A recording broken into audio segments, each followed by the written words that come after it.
Sometimes the greatest blessings in our lives are the ones that we never asked for, because God has the entire battle plan. We only have one snippet of it. We can only see this present time and what God has done in the past, but God can see the future as well. So a lot of times when we ask for blessings, we pray to God. We think of the things in this moment, the things that we can tangibly understand in this moment, but His ways are higher. He sees all things, for He is God. He's the transcendence in which we submit to. So if God sees all things, then He understands the blessings that we're going to need in the future.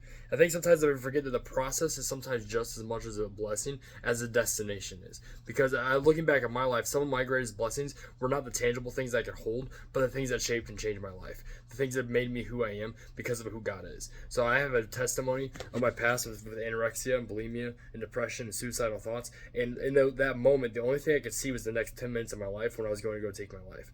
But God blessed me in a way that I can now understand where other people come from. I can understand what other people struggle with in a way that I have not before. And that is truly a blessing for me. I would not change it. Yeah, it really hurt in the moment, but God took that and He redeemed us from that. He didn't cause the suffering. He didn't cause the depression. He didn't cause the anxiety, the anorexia, the whatever it is. But He was able to redeem that. And that was one of the greatest blessings in my life, was being able to come out on the other side of that. I never asked to go through that. I never asked to come out on the other side of that even. I went to take my life several times, but God blessed that because He took something that was bad and He made it for good. Because that's exactly what God does. The enemy's always attacking, but God is always redeeming.